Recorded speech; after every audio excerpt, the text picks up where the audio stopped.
what will be affected. And this is again a call to all member states to continue working for the well-being of the domestication of Africa Free Trade Area Zone protocol and its annexes.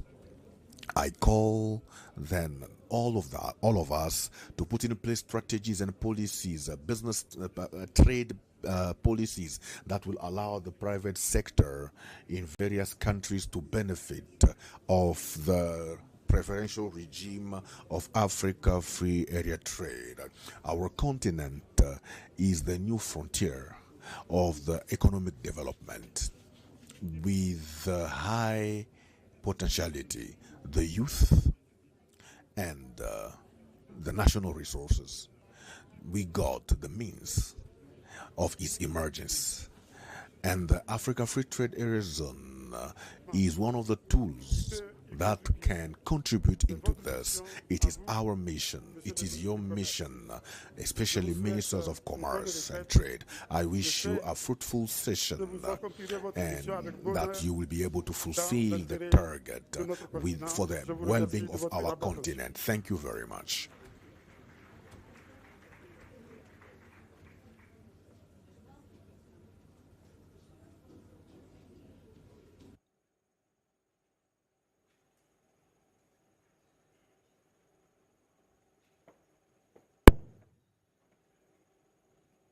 Merci beaucoup, Excellence, Monsieur le Champion.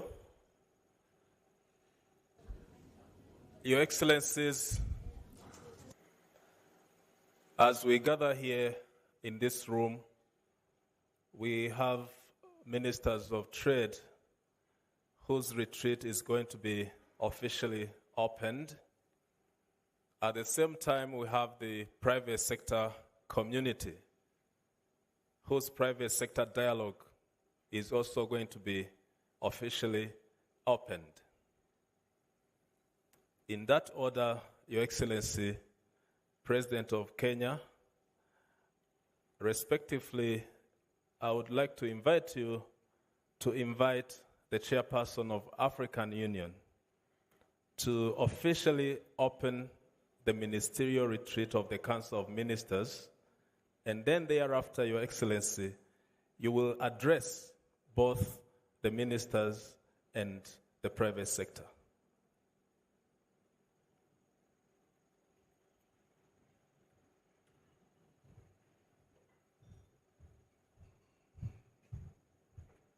Good morning, ladies and gentlemen. Take your seats, please. Thank you very much.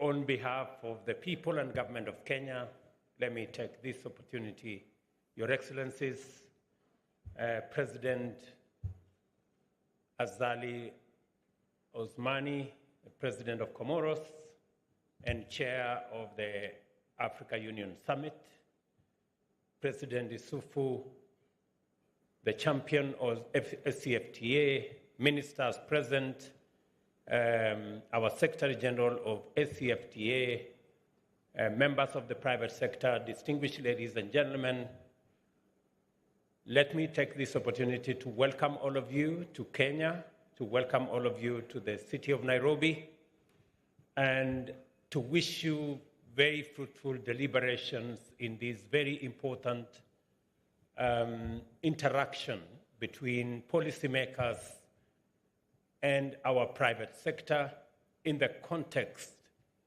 of the Africa Continental Free Trade Area, a mechanism that will unlock the potential that exists for trade, for investment, for business in our continent, even as we work with the rest of the globe.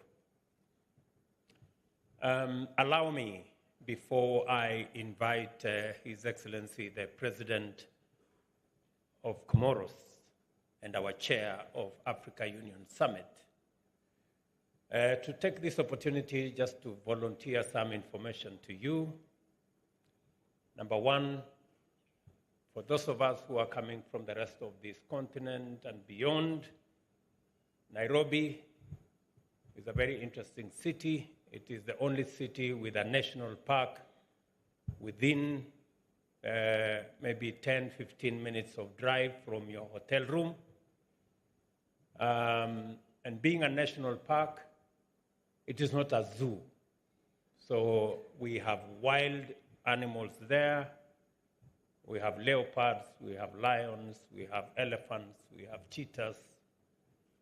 So just so that we are all safe, sometimes these wild animals break off the fence, and you might meet some of this wildlife next to your hotel room. Please be careful because they are not domesticated. Number two, let me also volunteer some information to you. Scientists, and I am one of them,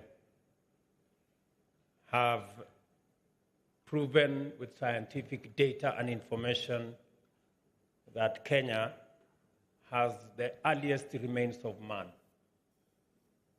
This is where humanity began.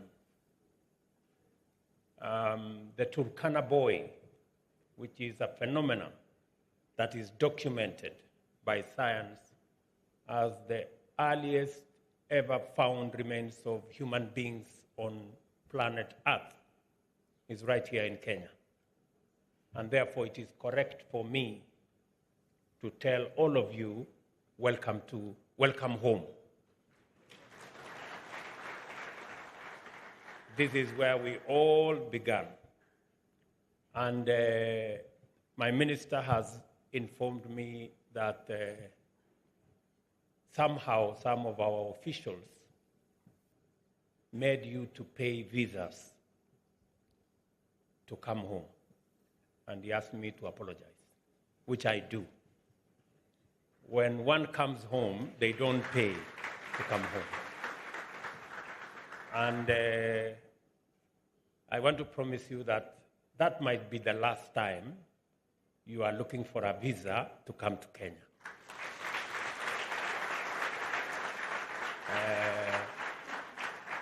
Because of two reasons. Number one, because this is home, and number two, because we support wholeheartedly the ACFTA, and we must remove any impediments to the movement of people around our continent.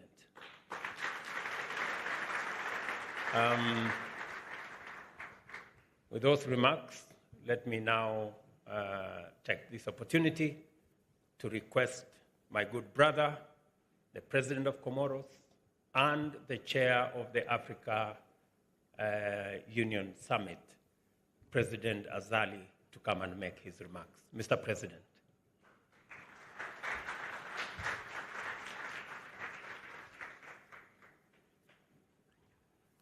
No, let him come. Please, please, please.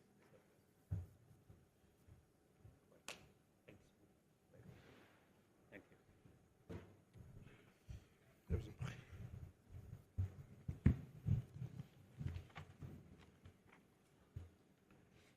Permettez-moi, avant de commencer mon allocution, remercier notre cher frère Allow me to thank my dear friend and brother d'avoir accepté de rembourser les visas qu'on a payés ici. who has apologized for the sake of the visa that was paid. Et lui dire que This is to say, il aura à s'expliquer à mon épouse parce que moi he je vais will perdre need to mon explain to my passeport. wife Donc, because je vais I rester au might Kenya, je vais pas partir. lose my passport. I will not go back to my country because this is home. Monsieur le Président de la République du Kenya, Your Excellency, sir, mon frère my brother, William Ruto, William Excellence, Ruto, Your Excellency, Monsieur Mahamoud Youssouf, Mr. Muhammad Yusuf, cher frère, dear ami, brother and friend, ancien président de la République du Niger, former president of the champion Niger de la zone and de champion libre-échange du of continent africain. Africa Free Trade Area, Excellence, Monsieur Your Iberlan Excellency Mamfouki, Iberla Manfubi, Président du Conseil des President ministres of de Ministers l'Afrique de Council of Africa Free Area Son Excellence, Trade, Monsieur Your Excellency Mr. Wamkelemene, Wamkelemene, Secrétaire général de General la ZECAF, Secretary of Africa Free Area Excellence, Trade, Your Messieurs les Excellency des États membres de la zone ministers de libre-échange of du member states continent of africain, Africa Free Area mesdames et Trade messieurs les Zone représentants countries, du dear secteur privé representatives africain, of Africa, distingués invités, Africa assalamu alaikum wa private rahmatullahi wa sector. barakatuh. Wassalamu alaikum to you all. Je voudrais en premier May the lieu Lord God bless you. First of all, adresser à mon I frère would like to William speak Ruto, to my brother William président Ruto, de la the République du President of the Republic of mes Kenya. très chaleureux My et warm sincères remerciements and sincere pour gratitude nous avoir invités for à cet inviting important us to rendez-vous this important meeting sur l'avenir de on l'économie the de future notre of continent. African economy. Mes chaleureux et My vifs warmth remerciements and vont également gratitude also à go l'endroit du to peuple the people et du gouvernement and du the Kenya government of Kenya pour l'accueil for the fraternel warmth et and chaleureux fraternity kind qui nous of a été réservé, welcome ma that délégation was et moi-même, given to me and my à notre delegation arrivée dans ce since beau we pays arrived in this beautiful et pour country toutes les and for facilités all the facilities mises à that have notre been put in disposition place for our pour services assurer to la ensure réussite that de cette this rencontre. conference is a success. J'adresse ensuite I also mes vives félicitations I also do want to au thank secrétariat the de Secretariat la zone de of libre-échange du Africa Free continent Area africain Trade sous la direction de with son the, secrétaire under the général leadership of its Secretary General Kelemene, Wam Kelemene pour la bonne for organisation the de ce good dialogue organization of this avec le secteur dialogue privé with the africain private, with the Africa private de la sector retraite des and ministres with the du commerce Ministers' Council de la ZLECAf within qui the s'ensuivra. Africa Free Area Trade, Représentant du the secteur representative privé of Africa Je salue votre private sector. participation I à ce am dialogue. happy to see your participation in Ainsi this que dialogue votre grande and disponibilité your qui availability, témoigne de which l'intérêt testifies que vous the portez interest au that you développement de have notre for the continent, development of our gage continent, de paix, de for sécurité peace, et de security, and stability. stabilité.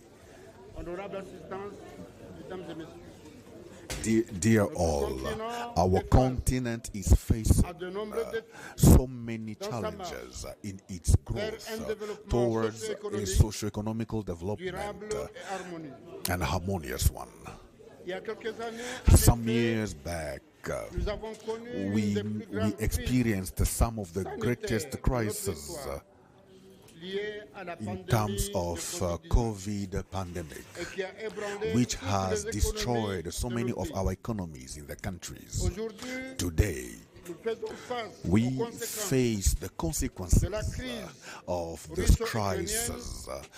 avec tous Then les there is impacts que nous the savons Ukrainian war with all the sur la impacts that paix it et la has. sécurité We dans le know monde, its impact mais on aussi peace in the et in the surtout world, sur la and sécurité especially alimentaire food dans security notre in continent. our beloved continent of Africa. Ainsi, nous And devons now tout mettre en we œuvre need to pour all assurer come notre together, autonomie, ensure our dans tous les autonomy secteurs, in all the sectors notamment en renforçant by strengthening our capacités de capacities, production, our production non capacities, seulement pour not éviter only to les ruptures de avoid stock et les pénuries, mais aussi lack of stocks, donner de la but valeur also to ajoutée add value dans le matière to première our et créer primary des emplois. resources and create Mais ces objectifs employment. But ne these peuvent être objectives atteints can sans never une réelle be reached coordination without proper de nos coordinations of our efforts atténuer les in order choses- to les reach choses économiques economical et freedom concevoir des stratégies and nouvelles develop new strategies susceptibles on de mieux this protéger in order to protect nos ourselves, pays protect our aujourd'hui countries dans l'avenir. today and in the future. Ainsi, And so, je suis très heureux I am pour les very donner happy au dialogue avec le secteur seeing the privé. dialogue we have Une here place with the private essentielle sector. dans notre This is a engagement good platform en to faveur engage for de the la mise en betterment œuvre of la the ZLECAf. implementation of Africa Le Free Area dialogue est Trade. crucial, This dialogue car, is crucial comme nous le savons because, tous, as we all know, le secteur privé the private continental sector est le principal in moteur the continent is very de principal l'accélération in the acceleration de la ZLECAf. of Africa Free Area Et je reste Trade, confiant and I qu'ils do s'approprieront believe ce dialogue, that they own this s'engageront dialogue pleinement and they will dans devote ce themselves in all the pour une mise en processes œuvre rapide et for a réussie quick de cet and ambitieux successful implementation of a common Chers project. représentants du secteur Dear privé representatives of Africa Nous avons private toujours nourri sector, We have always wanted and always had the desire to have a strengthening of capacities within the region and the continent through intra-trade and employment creation, through women entrepreneurship, youth and women entrepreneurship. This will help these said part of our populations to be alienated from any form of extremism. Today, with the opportunities that the Africa Free Area Trade Zone is creating, we have space for investment and business trade among countries to bring about prosperity. It is therefore time for our leaders and you, private sector, to share in all truth in order to overcome every obstacle that hinders us from moving in an inclusive manner towards a strong and durable economic front in the continent. You do incarnate the true life, social life, and economical life of our continent with all the production, 2/3 of its investments, 3/4 of its credits, and you are employing about 90% of its population, of its dynamic population. With this, you are then a good platform for the development of our socio-economical and ecological position of our continent. Working in synergy together, we can become a catalyst for a durable economy. It is very important for Africa Free Area Trade in terms of opportunity of trade and investment. It is time to demonstrate the will to move.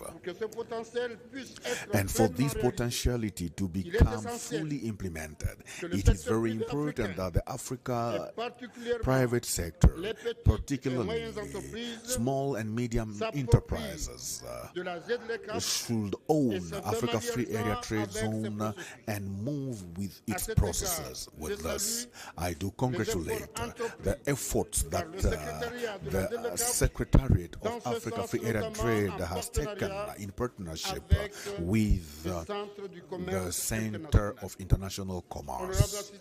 Honorable members, ladies and gentlemen, to overcome the challenge within Africa Free Area Trade Zone and to maximize their potentialities, we have developed a favorable ecosystem for the production of good and services for our space as integrated market. Once more, we need to put in place tools that will accompany, necessary tools that will accompany the realization of this, and this will have a positive and durable impact on the continent. Things like new technology and also blue economy that constitutes a great opportunity in terms of investment and income. It is in this sense that Amoroni in the Comoros 14th to 12th to 14th of next month will be meeting on the blue area, blue market, and we do encourage African ministers of trade and industry to integrate the implementation of Africa Free Area Trade Zone in their agenda and to prepare themselves to overcome the challenges and seize the opportunities that this free area trade zone in the continent of Africa gives. It is good to integrate totally. This will offer great reward to our beloved continent. The place for the African Union, the protocol of Africa Free Area Trade, the right of intellectual property and confidentiality is part of a great move towards the realization of this dream. And in our engagement, government should work hand in hand with the private sector, with the civil society and our citizens in order for the Africa Free Area Zone not fail by only being an illusion. The partnership, public-private partnership, is very important for our durable growth in funding all the technical assistance. This will allow African countries and industries to develop and grow and help us reach our goal of Africa, developed Africa for Africans. And with this, I would like to say there is need to institutionalize a dialogue with Africa private sector in the implementation of Africa Free Area Trade.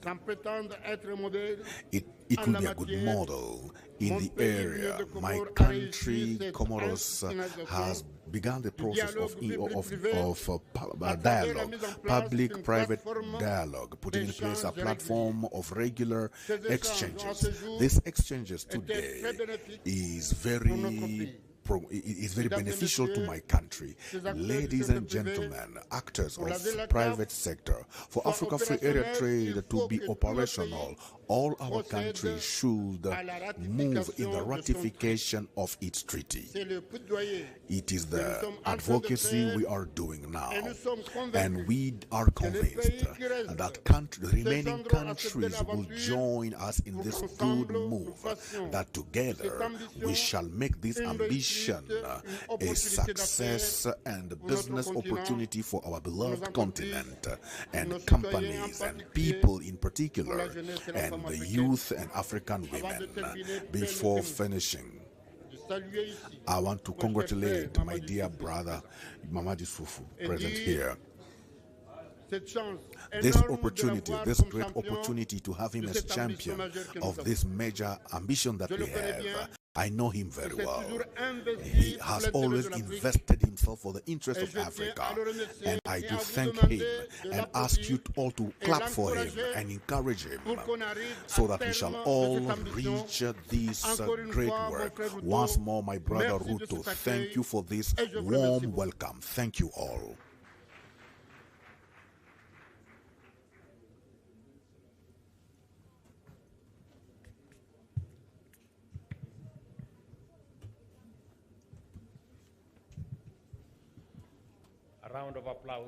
Applaudissons pour le président Ousmane. S'il vous plaît, regagnez vos places. Let me just take a few moments to recognize all of us leaders who are present here, and to again welcome you to Nairobi and Kenya, to this historic meeting, because I am a great believer that we are at a historic juncture in world development in which Africa is emerging as a focal point of important global discourse. This is therefore a crucial opportunity for us in Africa to define the terms and conditions under which we shall pursue African self-sufficiency in order to actualize the African right to self-determination. I see this as an underlying expectation as well as the fundamental philosophy of the Africa we want. The cardinal aspirations underpinning the Africa Union's Agenda 2063 are the output of sustained deliberation. They also require us to engage in deeper analysis through inclusive deliberation in order to clarify the path by which Africa will arrive at its place as the global economic powerhouse of the very near future. It often appears as though matters canvassed at the AU level are purely and exclusively intergovernmental. Yet nothing could be further from the truth. The economy, development, and self-sufficiency are multisectoral and interconnected concerns that must be pursued through collaboration and consultation by all stakeholders in the public as well as the private sectors at the domestic, regional, as well as continental levels. It is through robust dialogue, guided by this understanding, that we have made progress in developing and implementing a blueprint for the realization of Africa's aspirations.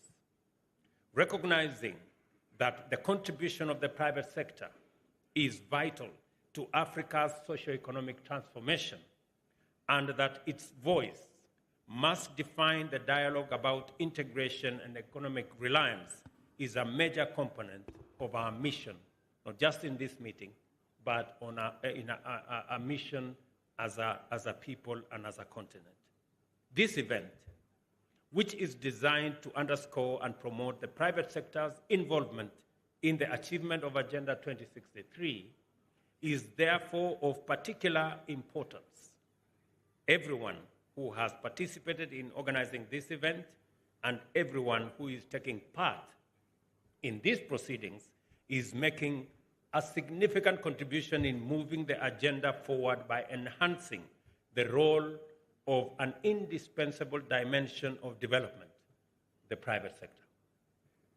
This is why I'm delighted and grateful that you have all honored our invitation to the African Private Sector Dialogue. I welcome you all to Kenya's capital city of Nairobi, and on behalf of the people of Kenya, extend a very warm welcome to you all. Coming at a time when the Africa Union heads of state and governments have set the pace for the effective implementation of the Africa Continental Free Trade Area, this dialogue provides a crucial forum for collective reflection on matters of vital significance. I am glad for this opportunity that we shall have at this dialogue to share experiences on past endeavors, to understand regional integration, assess the current status of ongoing processes, and use the best of our collective knowledge to forge the way into the future of African prosperity. The increasingly complicated, delicate, and uncertain geopolitical environment has exerted disruptive pressures upon global trading systems. Emanating from such diverse events as Brexit in 2016, whose effects continue to reverberate throughout world economies, the World Trade Organization's Doha negotiations that remain unconcluded, escalating protectionism, and more recently, the COVID pandemic and the Russia-Ukraine conflict, and of course, the climate crisis that we all face. The shocks and stresses arising from these events, major shocks of imports of commodities and export of the same. We have a highly promising opportunity to sustain a robust conversation about resilience, generate strong consensus regarding self-sufficiency, and design policies and strategies that will direct public and private investments towards competitive efficiencies, increasing employment, creating wealth, and making sure that we are less vulnerable as a continent. A major enabler of continental economic takeoff, requiring considerable investment, is infrastructure. Low infrastructure connectivity is a serious impediment of our ambition to realize Africa's full trade and economic growth potential. Consequently, this dialogue provides the perfect occasion to align government and private sector complementarity with the colossal demand for port, rail, road, and air transport, power and energy, as well as information, communication, and technology infrastructure. Here is the opportunity in more detail. With appropriate levels of connectivity, Africa's digital economy is projected at US $180 billion by 2025, or 5.2% of the continent's GDP. That's just technology. And US $720 billion by 2050, or 8.5% of African GDP. And here is the infrastructure demand in context. Lack of efficient transport networks increases the price of goods traded among African countries by between 30 and 40%, rendering Africa effectively uncompetitive and eliminating the opportunity for us to trade merely because of logistics. You've heard from my Minister for Trade that tea, which was supposed to take 3 weeks or less to get to Ghana, took 3 months. Because it didn't go to Ghana. It went the opposite direction first because of transport logistics.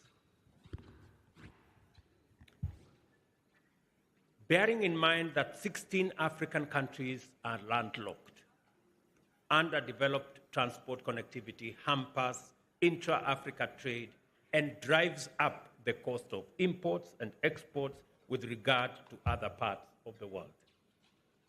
To further illustrate this point, I remind you of the confinement, which I just said, of value-added Kenyan tea destined for Ghana, which left, and I was there with Wamkele, which left Nairobi on the 5th of October, but it got to the port of Tema in February the next year. The current level of lack of connectivity is a great impediment to our progress as a continent. And therefore, the Agenda 2063, which speaks with clarity on what type of infrastructure that we need to be able to connect our countries, eliminate the barriers that are erected by our boundaries, and human capital and human beings who hamper trade. These are unnecessary impediments to trade and investment in our region. The current level of technology in the fields of infrastructure development across sectors is fairly high. This dialogue is a golden opportunity for African private sector and African governments to deploy the concept of technology leapfrogging, thereby ensuring that advanced technologies are incorporated into priority infrastructure investments. Similarly, the implementation of the single African air transport market must be attended to in this dialogue with particular urgency. Already there is a conversation between Kenya, Eritrea, Ethiopia, Rwanda, Uganda, on how we can consolidate our air transport and have a regional airline that can move people, that can move goods, that can move services across our region without the current unnecessary impediments caused by air transport fragmentation. Similarly, the implementation of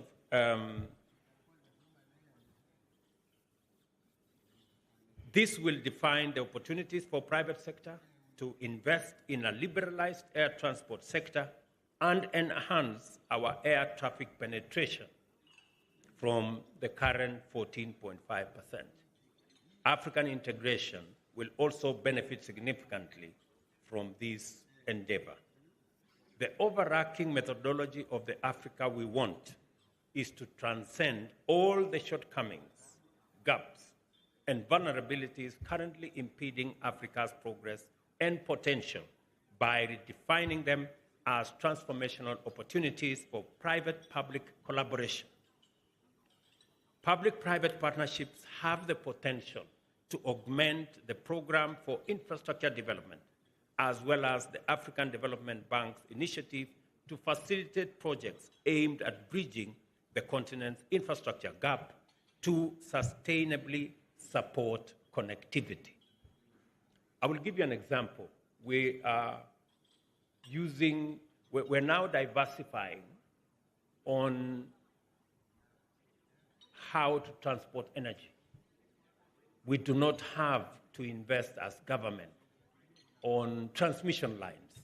We believe the private sector can invest in transmission lines so that we can pay a willing charge as government, leverage on the expertise of the private sector on the resources of the private sector, enhance private sector capacity to be able to work with us as governments on the delivery of public programs, whether it is supply of energy, whether it is transmission of energy, or in the case of Kenya, we are now having a whole program on how to deliver water on a water purchase agreement instrument that allows the private sector to work with us in ensuring that we can deliver water, drinking, for irrigation, for use by livestock, to our people.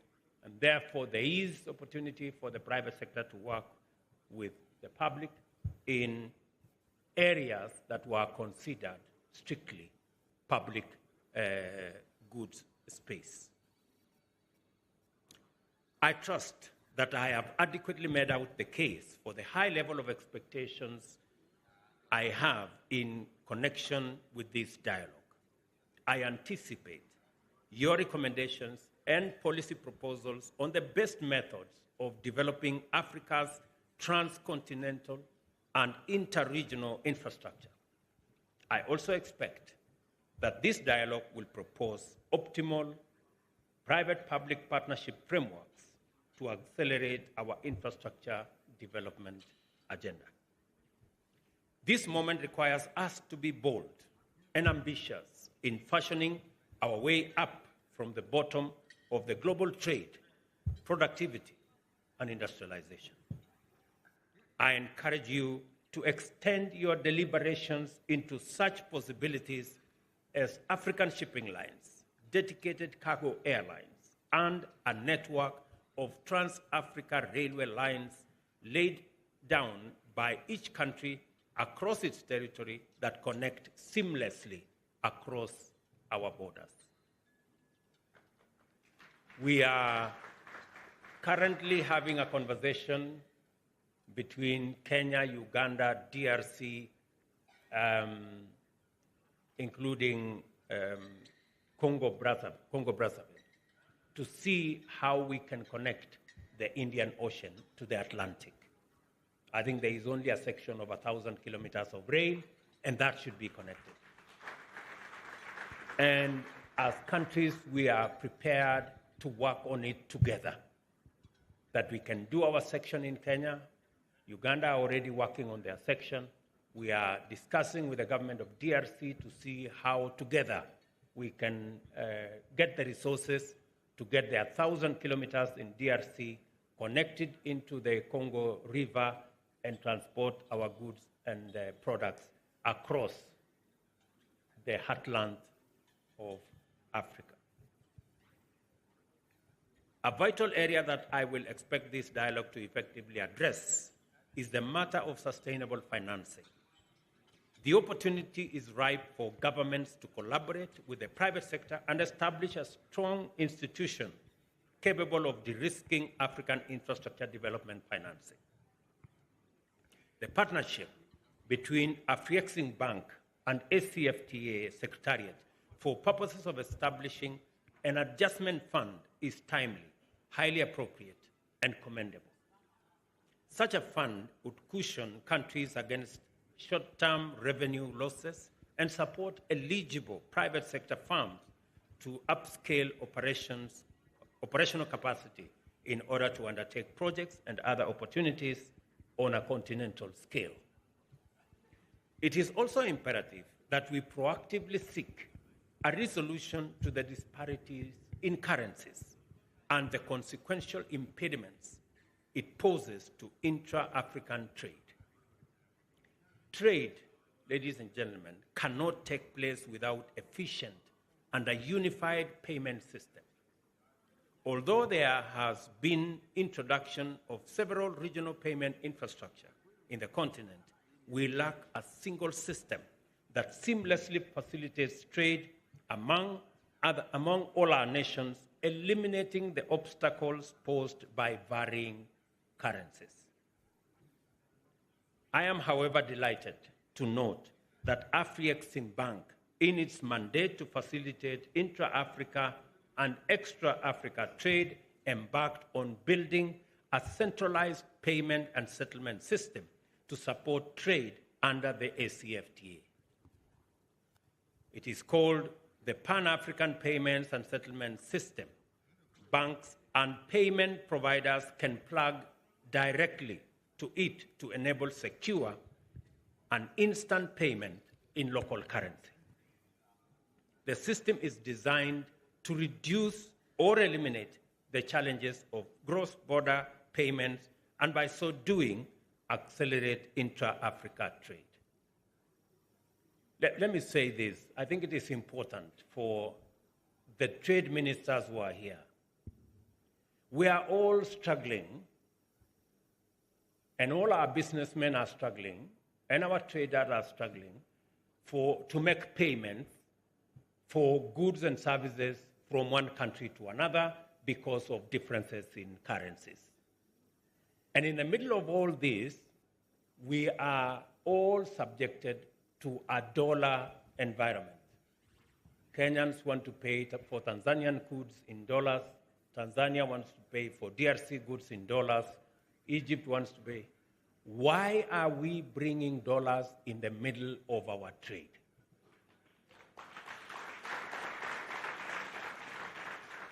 This is the question we should be asking ourselves. And in the process, all our business people are stranded. Egypt cannot pay for our tea because they are looking for dollars.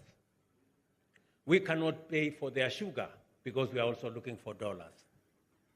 You know? And this is I had a conversation with President Orama of the Afri-Exim Bank, and they have built a mechanism where all our traders can trade in the local currency, and we leave it to the Africa-Exim Bank to settle all the payments in local currency. We do not have to look for dollars. Our businessmen, our business people, our traders will concentrate on moving goods and services and leave the arduous task of currencies to Afri-Exim Bank. I know we are all trying to see because of what the dollar has done to all our economies. The dollar has moved from less than 1% in the US to about 5.2%. With that movement, and I am told it is the steepest rise in interest rates ever since the US established their mechanism. That steep rise has caused us unnecessary trouble. I think it is important for us to figure out. Many of us are saying, oh, maybe we should move away from the dollar to the yuan. Maybe we should move away from the dollar to another currency. I suggest that we have a mechanism where we can settle all our payments, whether between our countries or externally, using our local currencies, and we have a mechanism like the one that has been put up by the Afri-Exim to settle all that so that we don't have to be hostage to any one currency or the other.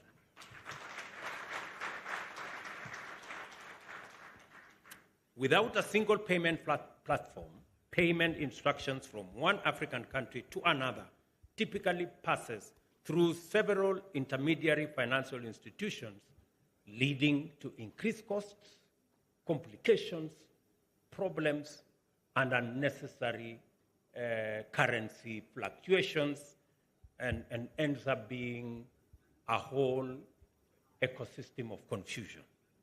Additionally, the time has come to introduce Pan-African insurance agencies and other African institutions to opportunities in the SCFTA market. My brother Mekele, you have a job to do. But first of all, we must take decisive steps to strengthen our financial institutions to effectively support a strong private sector performance in the SCFTA and general Pan-African business. There is an ample body of best practice from successful regional integration experiences, like the Association of Southeast Asian Nations, and the Southern Common Markets, which establishes that the full benefits of regional trade agreements can only be maximized when member states prioritize trade facilitation, especially the ease of cross-border activity. Non-tariff barriers distort investment dynamics and impede competitiveness. As a result, non-tariff barriers effectively undermine or even invalidate a free trade area.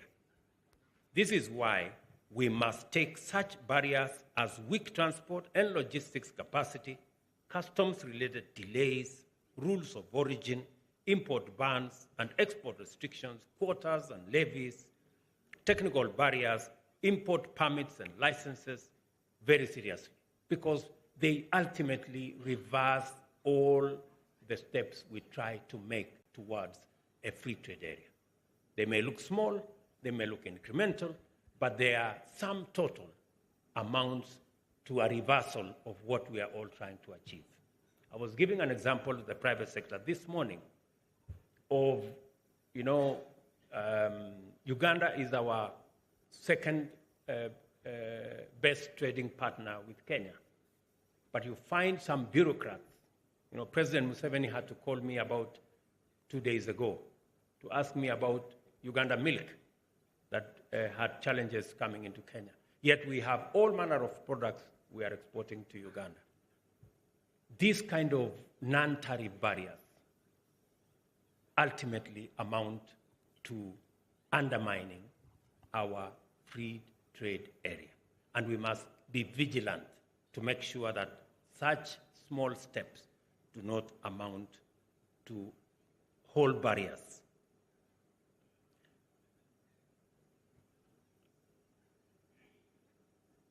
As I said, for ACFTA to be effective, this dialogue must make it clear that a free trade area is precisely that, free trade area, period. It should not mean anything else. Other critical outputs expected from this dialogue span such a broad range of areas as labor mobility, protection of domestic investors, governance of state-owned enterprises, competition policy, and climate action. I take this opportunity to appreciate the good work of the ministers and their technical teams in concluding all ACFTA instruments necessary for commencement of preferential trade, notably the agreement establishing the ACFTA as well as the protocols on trade in goods, trade in services, resolution of disputes, investments, competition policy, and intellectual property rights, as well as all other protocols that support the implementation of the free trade area. Further, I am encouraged to note the progress in ongoing discussions to develop the equally essential protocols of e-commerce, women and youth in trade, and other programs that will be explained to you in the course of your retreat. By these instruments, we underscore our commitment as Africa to inclusive trade that recognizes and empowers vulnerable and traditionally marginalized segments of the population who often bear the brunt of poverty, inequality, and underdevelopment, and signal, as a continent, our agenda to leverage ICT and the internet to accelerate trade and integration. Even as we appreciate the achievements in concluding these protocols, I recognize the outstanding issues, particularly as pertains the protocols on trade in goods and trade in services, that must be resolved for the efficient implementation of ACFTA. I am very confident that the men and women who are in this meeting, the 29 ministers present, and all the other delegations will be able to resolve these issues for the bigger picture for us to move into the future. These outstanding issues are the reason why the ministerial retreat has been convened. I encourage ministers to utilize this opportunity to make progress towards concluding these issues in a manner that is both consistent with the objectives of ACFTA, facilitates its efficient implementation, and is beneficial to our continent. Please, good people, do not let us down. We are banking on you because this progress is urgent, is necessary, and is important. As I do so, I take this opportunity to congratulate the countries which have taken the tremendous step of signing and ratifying the ACFTA, and to encourage those in the process of doing so to undertake this noble and historic mandate as soon as possible in order to pave way for the next global economic powerhouse, a seamless African market.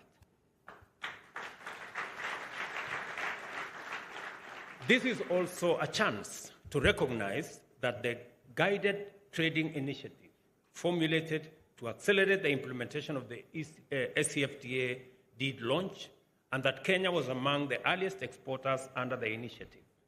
Since then, a number of countries have joined the initiative and commenced their exports.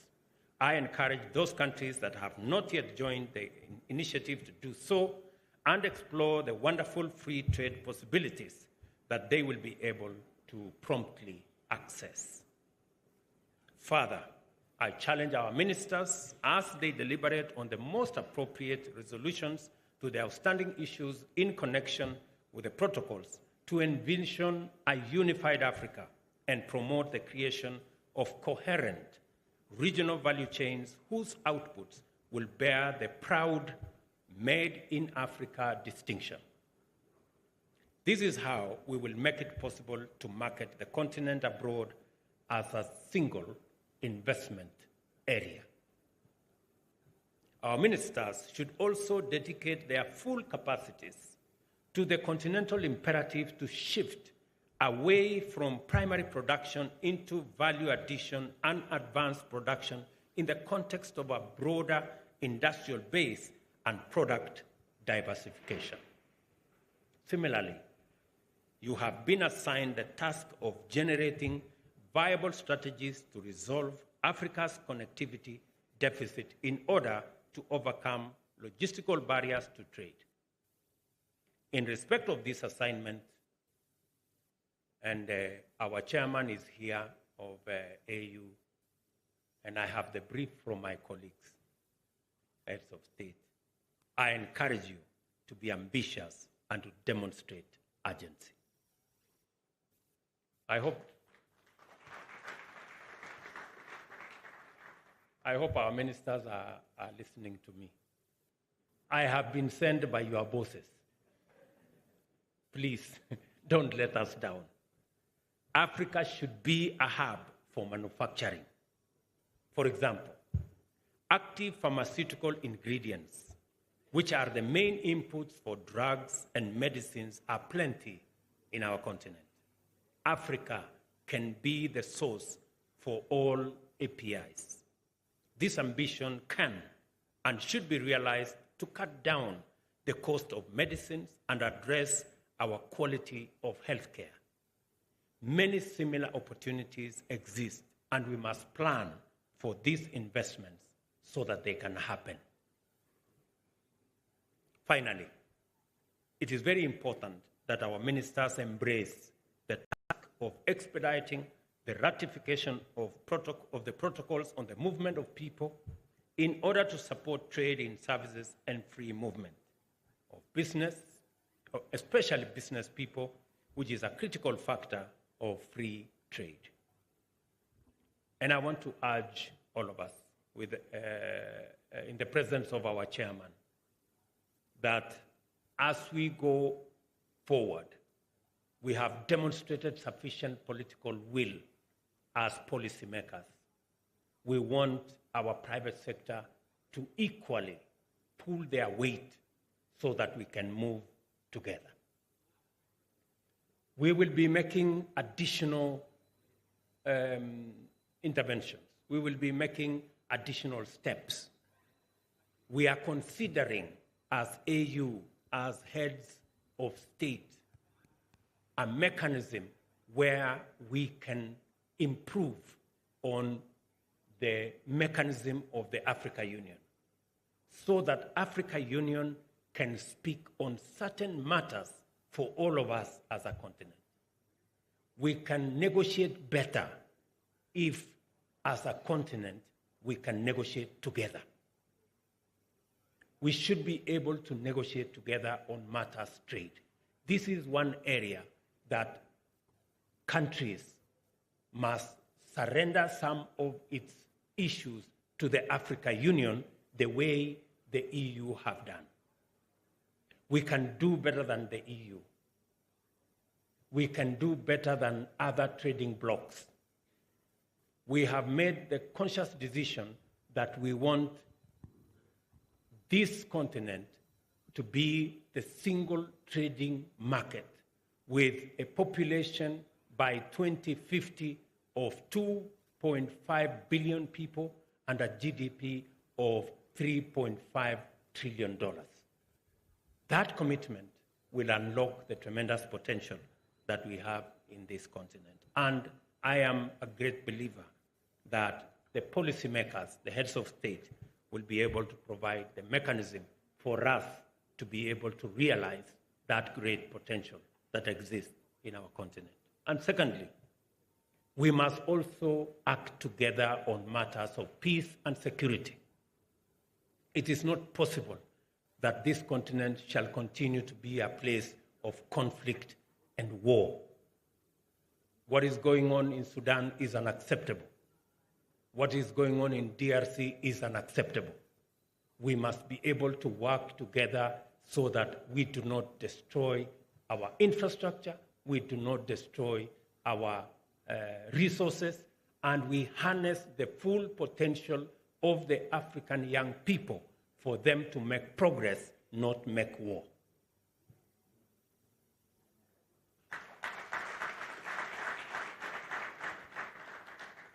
With these remarks, I now wish you all fruitful discourse and productive deliberations.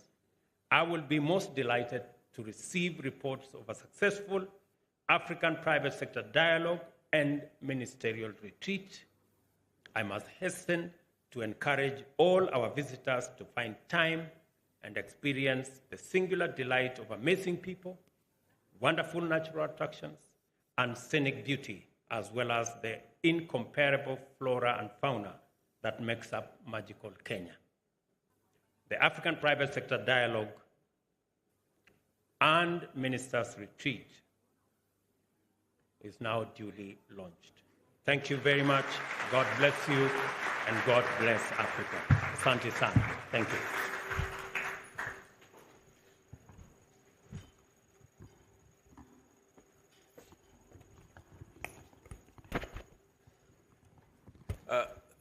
Thank you very much, Your Excellency, for very wonderful remarks. A round of applause again to His Excellency, the President. Your Excellency, you have made it clear that AfCFTA is going to make Africa the next global powerhouse. And you said AfCFTA will make Africa the manufacturing hub for the globe. This is a dialogue. Your Excellency, you've just launched a dialogue with the private sector. Your Excellency have also said that the AfCFTA implementation will only be meaningful if the private sector takes over, champion it, and you have exercised your political will. Will you allow us, Your Excellency, 5 minutes to listen to the private sector voice so that it is a full dialogue? I received a yes. I will now invite the CEO of African Association of Manufacturers, Automotive Manufacturers, to come forward and make intervention of no less than 5 minutes to highlight the importance of the private sector in the implementation of the AfCFTA. Dave Coffey. Please welcome.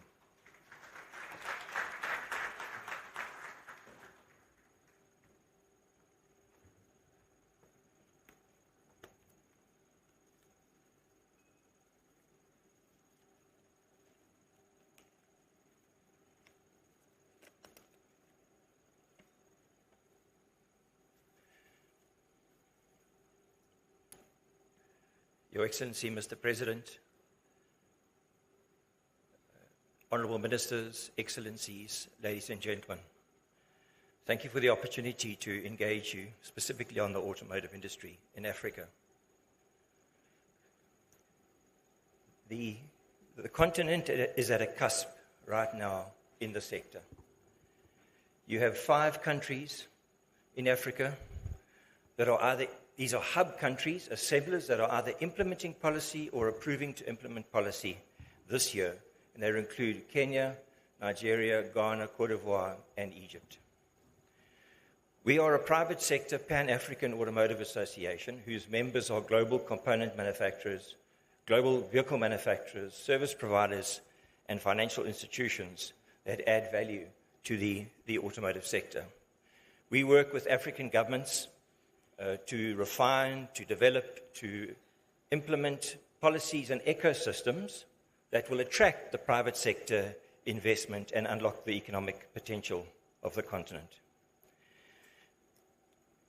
Africa can become the manufacturer of between 4 and 5 million vehicles a year, with the benefits of significant employment and contribution to GDP, and obviously a big impact on balance of payments.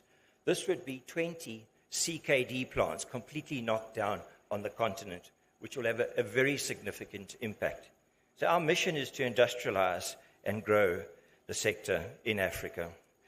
The industry is a global production and trade system, with OEMs deciding where they're going to manufacture what.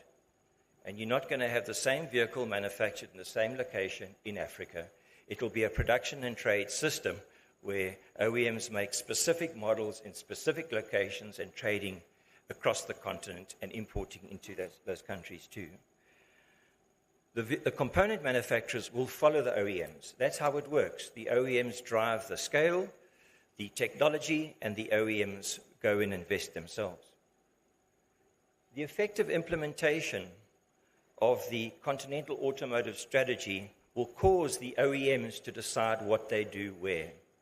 It's very encouraging that we have had a Continental strategy approved as a living document that's going to get implemented by a task force that also comprises of member states. This is a significant step and is the right way to go about it.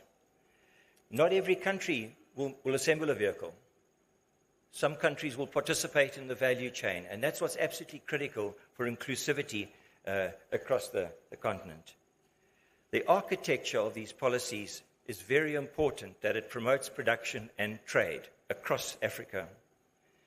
But I wanted just to touch on the rules of origin, because well-structured and ambitious rules of origin are very, very important to industrialization. And particularly, I want to touch on component manufacturing, because I know there are concerns from emerging economies that the rule can't be too high. We promote a 40% for a number of reasons, and I'm going to share with you the reasons why it is inclusive. But they are critical, well-structured, and ambitious rules of origin are critical to support industrialization in any free trade area.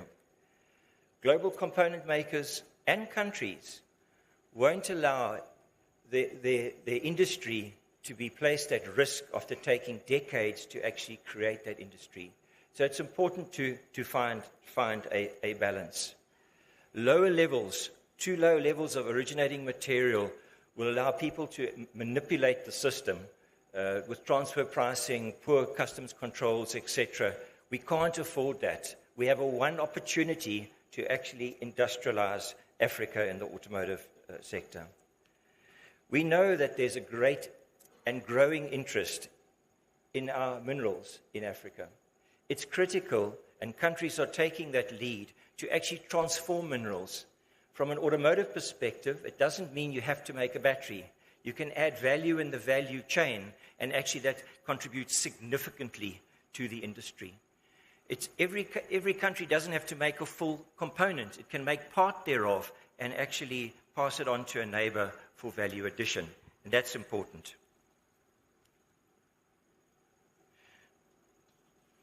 So if I could just touch on, so why is it inclusive? Why is even 40% inclusive for component manufacturing? Accumulation provisions that are well designed allow subcomponents and materials to be traded across Africa, and for the originating material to accumulate into the final product. Emerging component manufacturers, our advice is find a partner. Get yourself a technology partner in Africa that's currently manufacturing, because they bring multiple advantages: the skills, the technology, and the sourcing of the value chain. They're doing it already. Tap into that and actually allow that to feed. The collaboration on the continent in automotive is absolutely critical to getting this right. The industry allows a developmental path. By partnering a component manufacturer in a developed economy, that manufacturer wants to expand. The emerging economy wants to grow with technology and support the OEMs in the volume growth. So, case studies of industrial partnerships across the world have shown that carefully developed accumulation provisions allow for very good industrialization. There are existing regional economic communities and customs unions today that have agreements. Let's implement them effectively. Let's use them. There are countries in customs unions with industries. The opportunity is to actually develop that, quickly implement, and actually develop capability along that. The Automotive Task Force is a big opportunity for the development, because best practices will be shared with member states through that. The opportunity to localize on the continent on the significant scale that the AFCFTA offers will actually allow localization of components that weren't localized before. That's important. So Afrexim Bank, rounding off, have actually just awarded a contract to develop a value chain study for the whole of Africa and find the footprint of who manufactures what through the value chain. So I request, from the private sector perspective, let's be bold, as the President said. Let's be deliberate. This is not going to happen by chance, right? Let's have ambitious rules of origin. Let's think beyond our own country. Let's think Africa and collaborate, actually, to bring about a well-integrated automotive industry in the future. This is the chance we've got within the AFCFTA. Thank you. Thank you very much. Your Excellencies, ladies and gentlemen, we've come to the end of that particular session. So to wind up, would like to all be upstanding, as we are now going to finish that particular session with the national anthem, after which we shall allow His Excellency to retreat before we get to the other engagement with the private sector. So at this point, I'll request that if there's anyone who's seated, to kindly be upstanding as we now have the national anthem.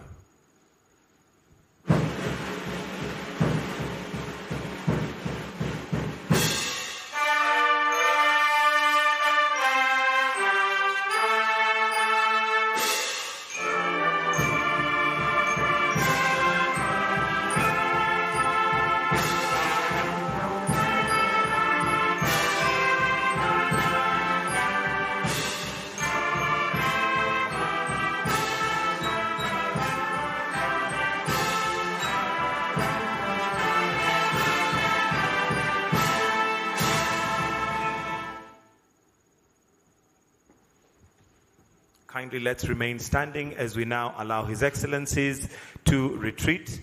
Then the next session, you'll be guided on how that will begin, where we'll have the private sector coming in for a panel discussion. Thank you very much, ladies and gentlemen, distinguished guests.